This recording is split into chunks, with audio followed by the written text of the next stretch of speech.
Hello and welcome to Funny Mummies, the podcast for people that hate parenting podcasts. I'm Hatty Ashdown, comedian and writer, and I'm blessed with two lively boys.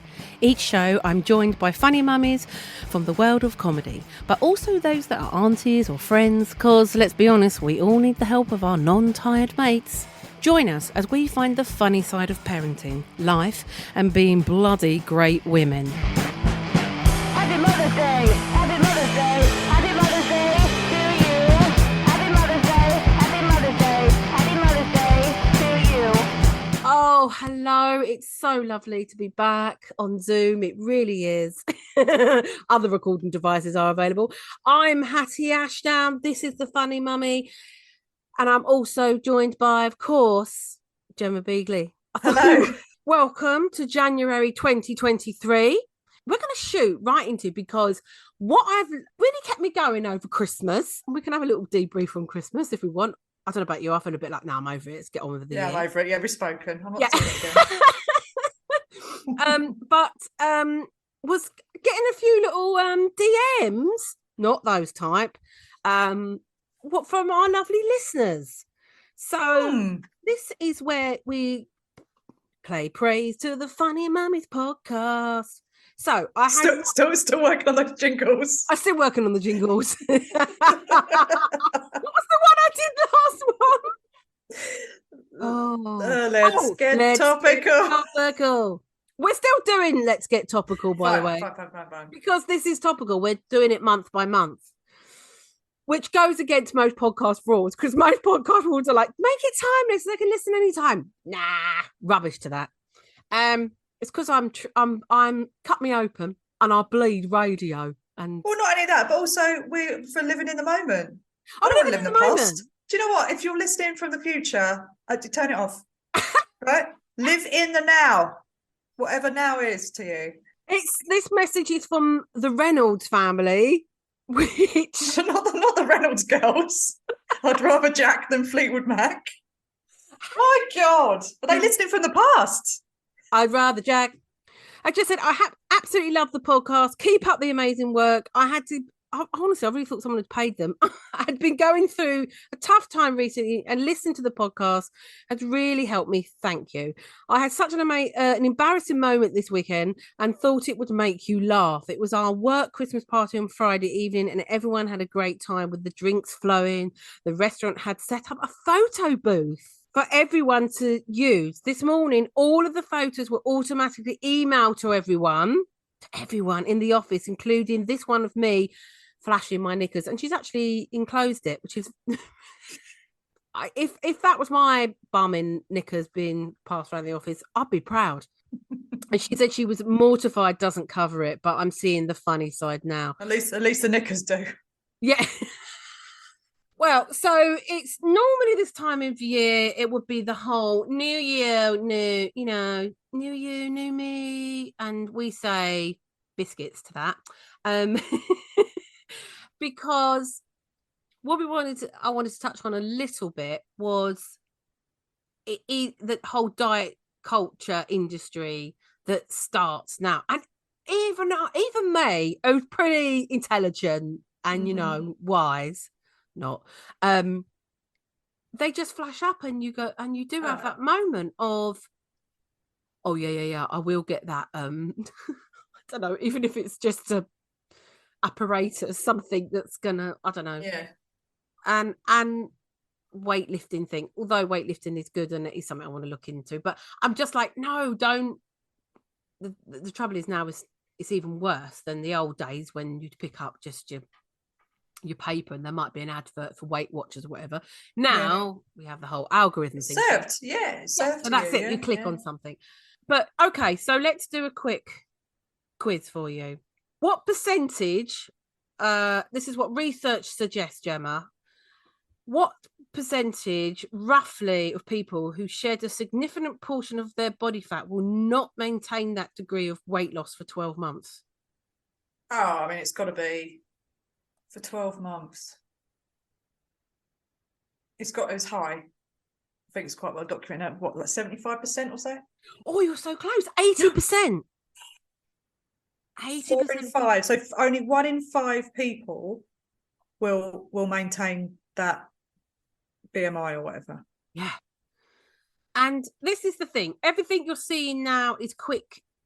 With the diet industry is about quick fixes, and we all want to do it because you just think, oh, boring. You just want to get it off now. And I'm the same, but we've got to stop buying into it, because then they'll stop doing it. And the only thing that me and my husband are trying to do is gut health. So and this is just a long-term thing, because that is about, it helps with the anxiety and depression and all that. It's not new. It's nothing new. It's the obvious. Eat more fruit and veg.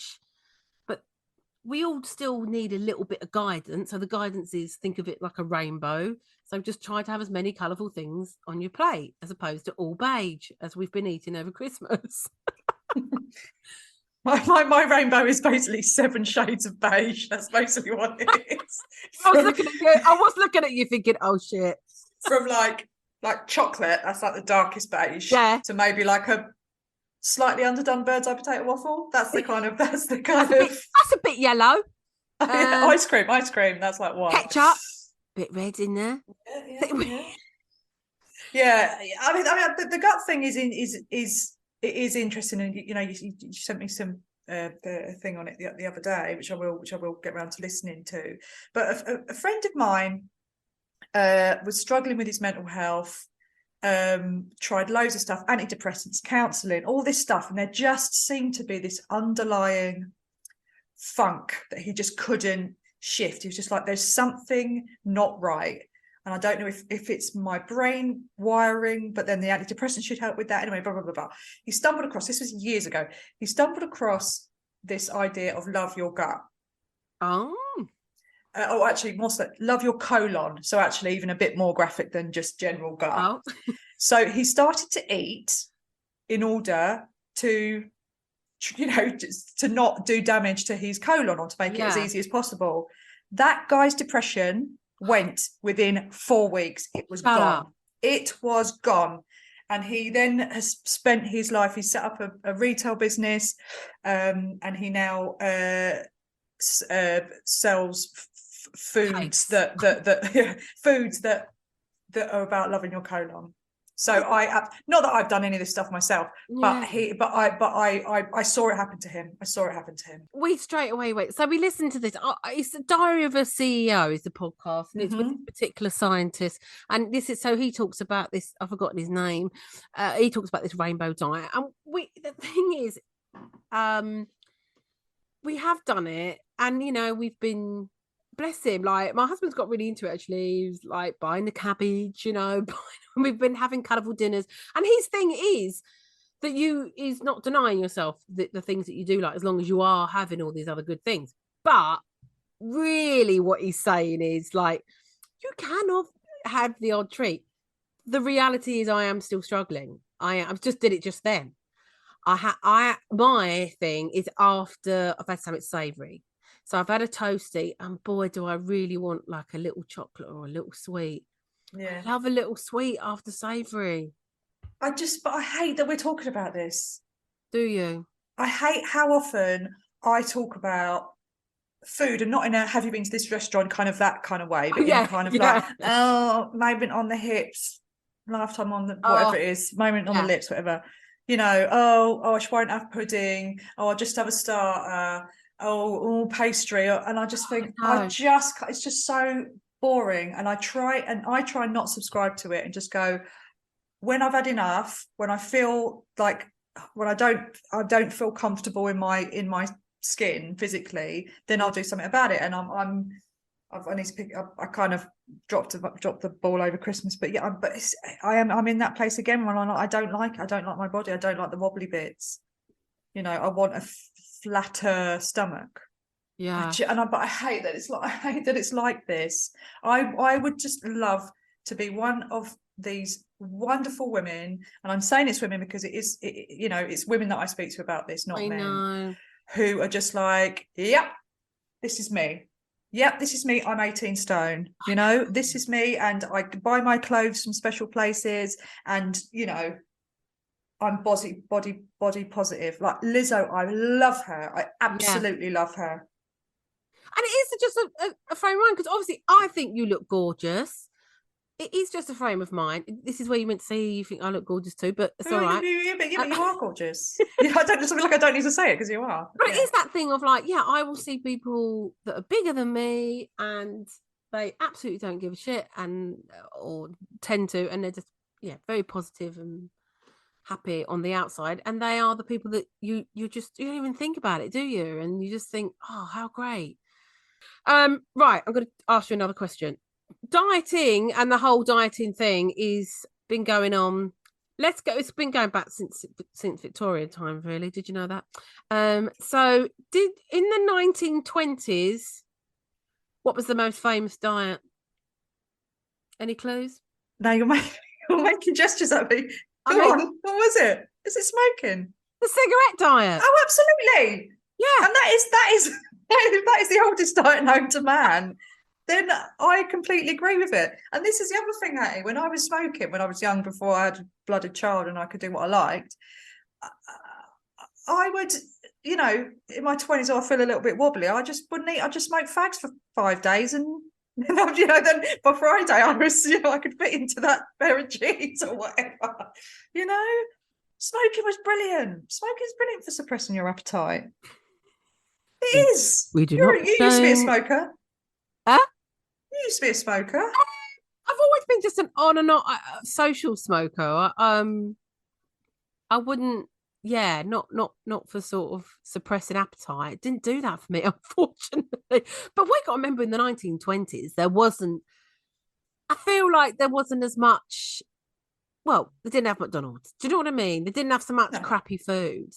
So it wasn't just about eating, smoking cigarettes, was it? I feel like life was all a lot more smaller. What's all that Charleston as well? All that Charleston and all that. They're all just flapping it off, weren't they?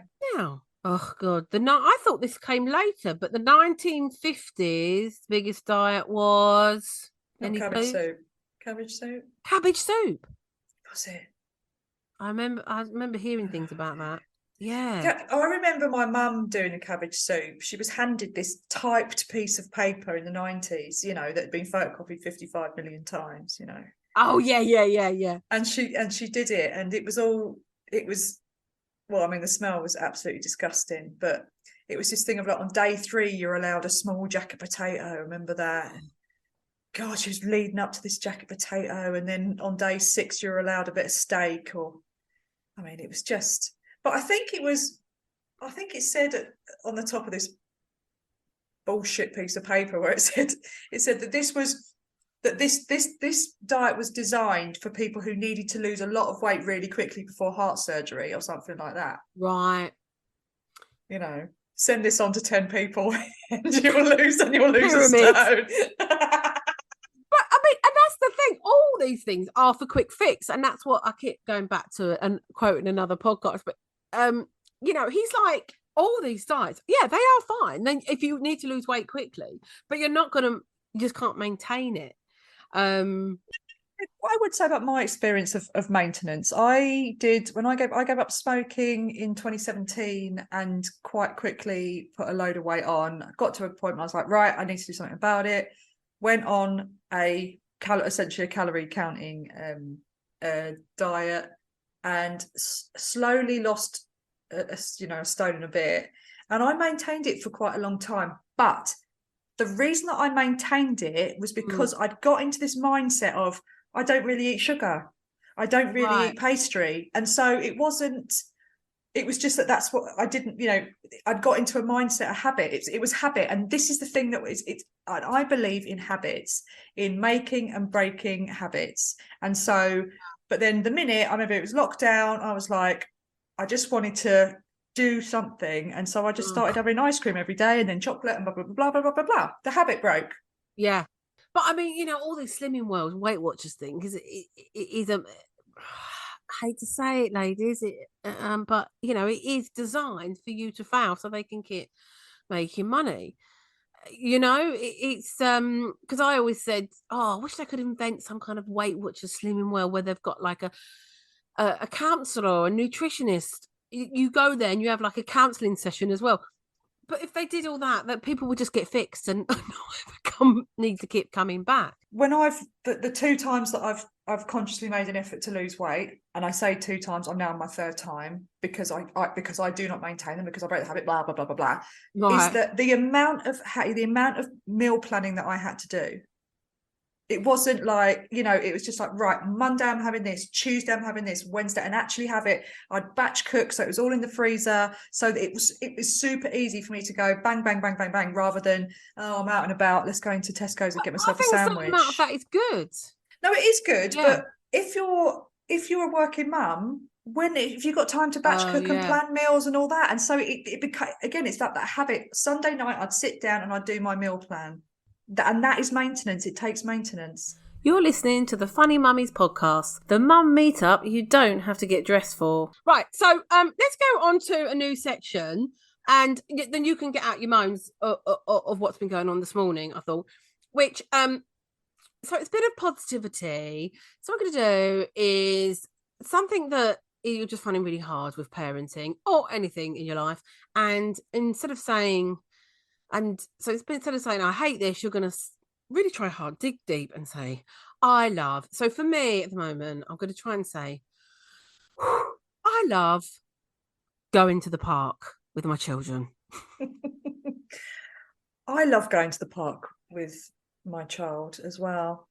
And on top of that, I also love taking him to football matches. On Sunday mornings, where his team, I really love that they lose every single match that they play.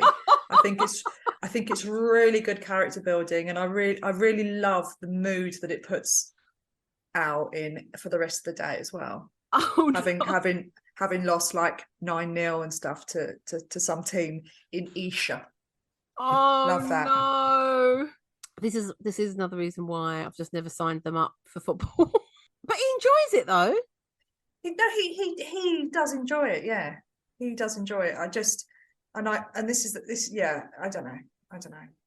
I flip flop between. That's where you're going wrong. Don't wear flip flops to the football. I can't. Nothing I say is going to be better than what you just said. Sorry. That's all right. That's all right. Move on. What else? I just love the word flip flop. I love the word flip flop. When I was in Tanzania, and they all wear flip flops out there, and the guy thought it was hilarious that they were called flip flops, and I explained that it was onomatopoeic, so that they were called flip flops because they go flip flop, and he just thought it was the funniest thing he'd ever heard in his entire life. The idea that a shoe would be named after the noise that it makes. I don't think I knew that. There we go. Get all the facts here. All the facts on Funny Because in Mummies. America they're called thongs or something, aren't they? They are thongs. Oh no, Aussies. Don't the Aussies call them It's thongs? Aussies. Yeah, well, okay, but how can we make this more of a positive experience? Because I am also trying to be all about find the joy, finding the chink of light in that situation when you're standing there cold. Okay. And there's no hot dads. There's no. Okay. What, any nice mums to talk to? Yeah, there are some nice mums to talk to. Yeah. But the one I was talking to today was massively hungover and absolutely stank of booze, and it was just like God. Yeah. No, but it's yeah, it's. I think I flip flop between. This is for him. This is what he wants to do. It's it's important that he gets to enjoy. It's not just school, and that he gets to enjoy himself. Can't I force him to do something different? Like, can he not learn how to play chess? That's a bit warm. Something that's more that's a bit indoors, or that he can do online. We don't have to leave the house. It's a musical instrument or something. Yeah. I think I feel bad now saying I love taking my children to the park, because I haven't done it for a very long time, really. And I think it is just particularly my local park. I love it so much because it's really open. So anywhere you go, my kids, they're free, they want to run off. and you've got the two in different of them. directions. Do you love that they run Different off in different directions? Yeah. And it's all lovely and open. So they're not dog closed. shit. Huh? Dog shit. Well, that's one good thing. No dogs are allowed in that bit, but it's very, very open. So you're just, and especially today, I really loved it today because what I really love to do, Gemma, is take. Oh, this was going to be my next topic. Actually, we'll get on to a bit of Christmas presents. Got the bikes for Christmas. Now, one got a bike for Christmas. The other one was actually last Christmas, I think, and he's hardly used it. We were like, right, we'll take him out. But I really love walking bikes around the park. Don't ride walking on them. No. Don't you go off and run, and I'll push your fucking bikes. All the way around the park. I love the that. Bikes have had a lovely time today. They had a lovely walk around the park, and I have to say, the little one actually. He wasn't too bad. He did give a bit of a go on the bike, but the other one, which is going to be part of my next section, not so much. He just hates it. He did this big kind of. I never wanted to be. What did he say? A bicycle person. I never wanted to be a bicycle person. And I didn't correct him because I was just enjoying him keep saying, I didn't want to be a bicycle person. You know what? I'm not a fan of a bicycle person. Aren't you? No. You don't like the bike? I don't like bike people. Oh. I don't like the lycra. I don't like the always falling off into the traffic. I don't like the showers at work that they have to have. Oh, okay. But do you like riding a bike yourself? No. I couldn't see you on one. No, I am not. I am no cyclist. When was the last time you were? The only cycling I do is recycling as well, Woohoo! Last time I rode a bike, probably the 80s. Okay, that's what we're going to do next. I'm going to get us to hire some bikes. When was the last time you rode a bike? Like properly, not just like, on a friend's bike or something. I'll make it sound like I'm down the park. Everyone turns out it's just one bike between 6 kids. Yeah. Well, I used to be that guy who had a bike. At uni, I had a bike all the time. Did you? And then when I moved to London, and then I think the last one got stolen after having, and I was like, right, that's it. And then we've got an old, So let me work it out. Probably was about 4 or 5 years ago, properly. Okay. And he's still at the bottom of the garden, poor rusty little thing. And I've been saying I'm going to get, and then with kids, it was like, I'm not going to be one of those people with the bike on the front and the back. No way. Sorry, it seems too dangerous. So I've been saying I'm going to get a new one. I'm going to get one now. The kids are older, and I love it. I didn't. There's just when I think about women older than 15 being on a bike, I think of the horrible woman from Wizard of Oz who becomes the Wicked Witch of the West or whatever. I think of that's who I think. That horrible woman. That's who I think of. I guess it never really portrays like a sexy image, does it? No, it's not. No, it's not. And also, it's just there's a lot of gear that goes on, a bloody helmet and gloves and bike pumps and oil and grease. You see these bikes with a basket, and you think, "Oh yeah, that's me in the summer." Basket, bread. The reality is, you go out, you get mud up your back, and then you've got all this, and people knock you over, and it's horrible every time. That's the only thing. It's the weather thing, and of course the helmet hair. The helmet it does look so awful, but you got to wear it, kids. You got to wear it. Safety. I'm trying to think. I'm not really a fan of anything that requires safety first. Okay. I just think if it's got to be, I just want safety to be there. I don't want to have to put any effort in or change the person that I am in order to be safe. That literally means you're going to do nothing though, because there's got to be walking down the street. You don't go all safety first. Well, you got to look when you're crossing the road, otherwise Well, yeah, but that's not. But when you're just walking, it's like, Okay. you know. So not swimming? Well, what's unsafe about swimming? I don't do any of that. You know, like bloody Viv does all that wild swimming in canals and all that stuff that they do with the cold water. Oh. And there you go, safety first. Blech. Yeah, people buying talking of New Year, New Me. The cold bin things. So you could just put it in Oh, your the garden. cold bins. And Yes, you I've seen a yourself in few of it. these. Yeah. Lovely Like plunge pool. Yeah, lovely Sarah Kaywood.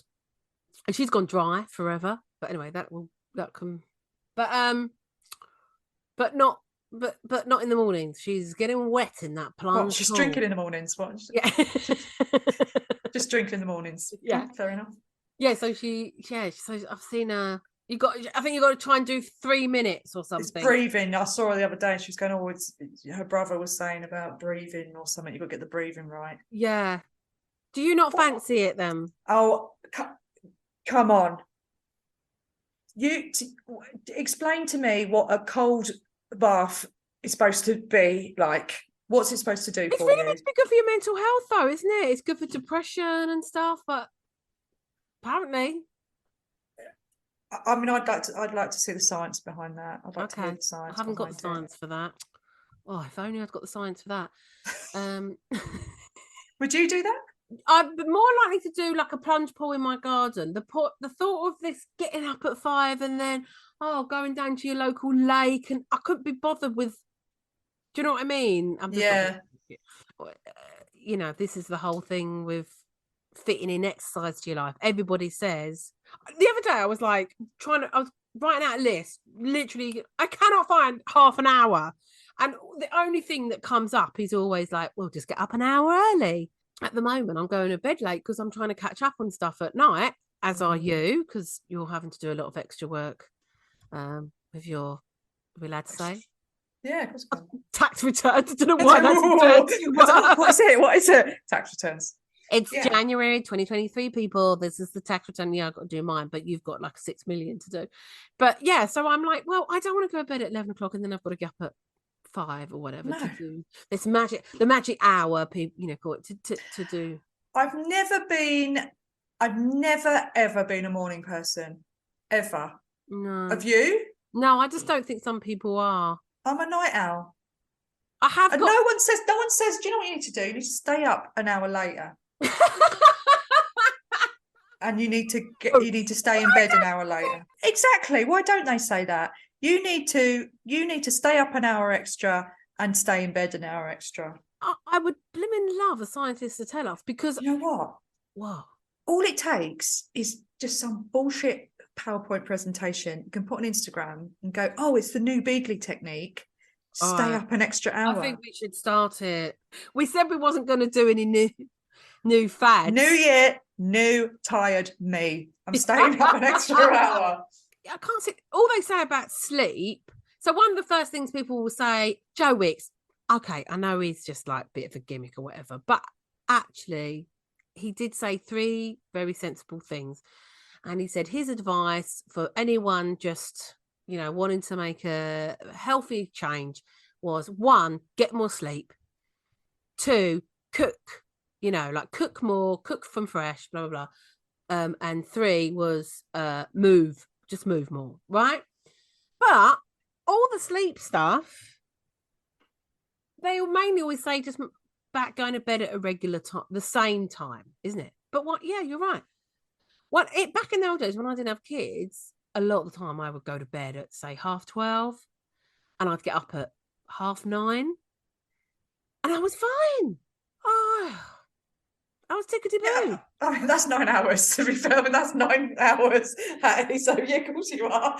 But when I used to, I was, I was younger then. When I first started doing stand-up, I'd get in at, 12:30, and then I couldn't go straight to bed. So, I'd stay up just trying to unwind till about 1:30, and then I'd get up for work about 8.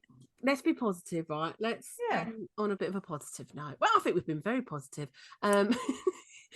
So let's talk about, because it's very easy, especially as parents, to moan and think we're not doing enough, or just as women, not doing enough. So let's just end with something that we think has been a small win, and it can be as small as anything, and a little loss, a little foul.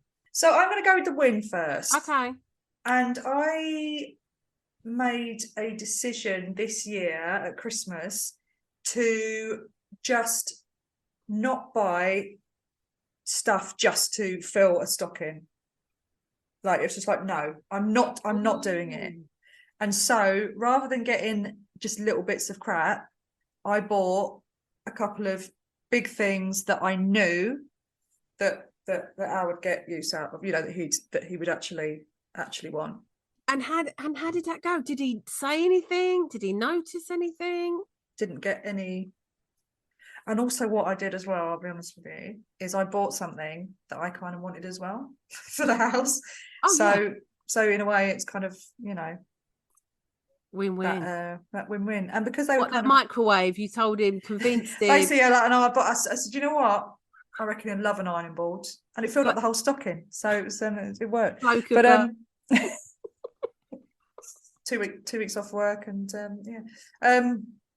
so that I'm really pleased that I did that, and that for me going forward it's just like, I'm no more just all that little stuff that can really add up. Because you just got that pressure to sort of like, fill a pillowcase or whatever. Exactly, it's rubbish. What? I mean, on that note, because they had a lot less this year, partly through money, partly through consciously trying to be like, you know, but also different presents we normally have from other people for them at our house just didn't work out. So when I was putting all the presents on the tree, I was a bit like, oh my God, Alex, and because he's from a middle class background where they just get a book for Christmas, you know, he was like, it's fine, it's loads. But I come from a working class background and we would have to have the whole room full. Yeah. Even if Mum had to max out the Woolwich account, not the Woolwich account, Woolies account. Get everything from a jumble sale. It was just the way it was. I don't know where that came from. And I was talking about it on Instagram, and I think it's just that it's that working class mentality of like, you know, look at us, you know, we're doing all right because I've been able to give all this to my child, whereas a sort of more upper class, middle class background people, the privilege is inset, so it's like we don't have to bother. And I guess it also probably comes from a thing of like, if they wanted something big, particularly like a bike, probably they might just be out and they'll see one and go, oh yeah, let's get that bike for Jeremy. Do you know what I mean? Anyway, sorry if you're middle class, I'm not slamming you, it's just interested in differences. So we did do a bit of that, but it was hard for me, is what I was gonna say. I was a bit like but I will carry on, because to be honest, all they cared about, Hawks cared about was one particular present he was getting, so he didn't really care about any of the others anyway. I don't think Buster really liked any of his presents apart from his fish, which I really haven't got time to go into, but maybe I could change that to be my parenting. Anyway, what was your lose? What was my lose? I didn't have a great deal of fun actually over Christmas, and then January isn't particularly fun, but just because of my tax returns. So I feel like perhaps I did waste the between Christmas and New Year, but I didn't really have much fun. Right, do anything a bit, just a little bit, you know, silly, fun, nothing. Fun. Exactly. It was all a bit, So there you go. What about you? We live and learn, don't we? Well, I've sort of already covered it really, which was I was really I felt like I was really horrible to my son today when he didn't want to. This is my foul, when he didn't want to ride his bike.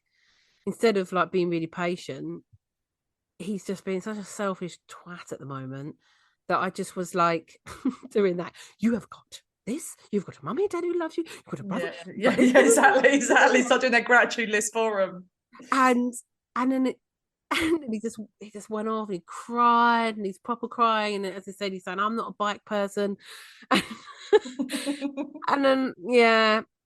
But I was going to say my win was I tried. We took the bikes out. I think what happens with so many people, the irony is when we bought his bike secondhand, it was like such good condition. I said, oh my God, it's in such good condition. And the woman said, yeah, well, it's at the back. So, we just never can be bothered to get it out. And I can see that. You sort of go, oh, should we take the bikes out today? Oh, but they're at the back and we've got to, and you just don't bother. And, she at the time was like, oh, I can give him the money for him to get more video games. I remember thinking, oh God, what have we become? But that's probably what he'd rather be doing. So I thought, well, my win was I did try and we'll keep trying. And that I apologized. I did apologize. Good. And that's all you can do. Like you would with an adult person, isn't it? Yeah. Yeah.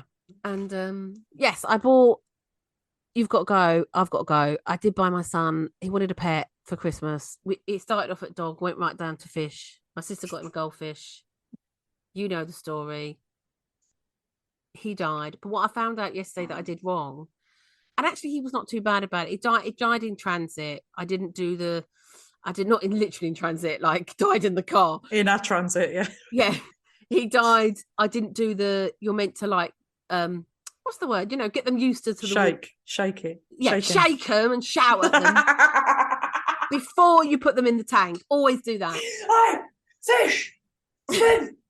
I didn't climatize into the water. That was it. You got to hold the bag in the tank for like 15 minutes, talk to him and go, it's going to be okay. You're in a new tank. Everyone loves you. I didn't do any of that. I just plopped him straight in. In he went. We went out. We came back an hour later. We've got a new fish by this point to keep him company. When we came in, they went, hi, Acorn. How are you? We're back. We've got a friend for you.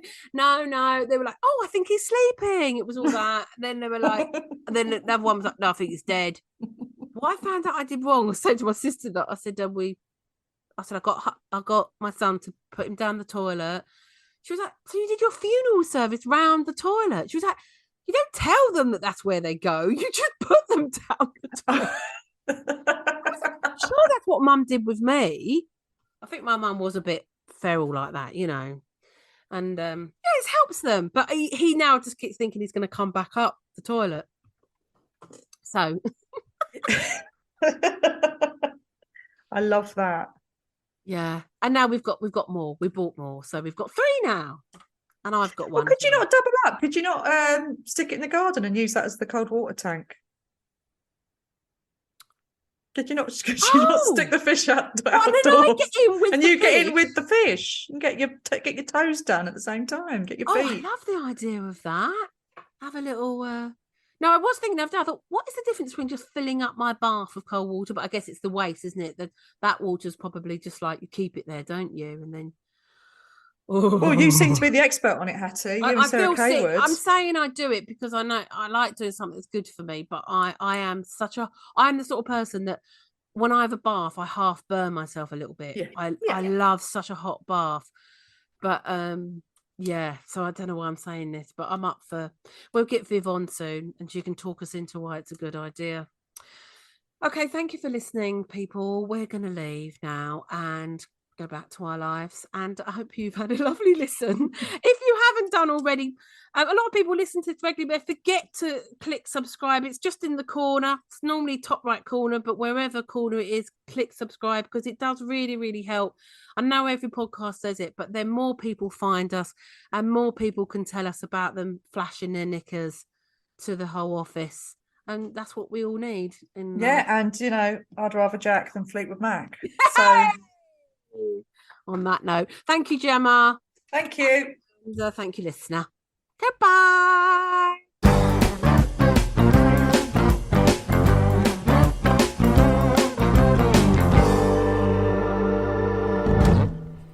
You've been listening to the Funny Mummies podcast. Thank you to our guests today. The show was presented by Hatty Ashdown, Gemma Beagley, and edited by Scot Kingsnorth.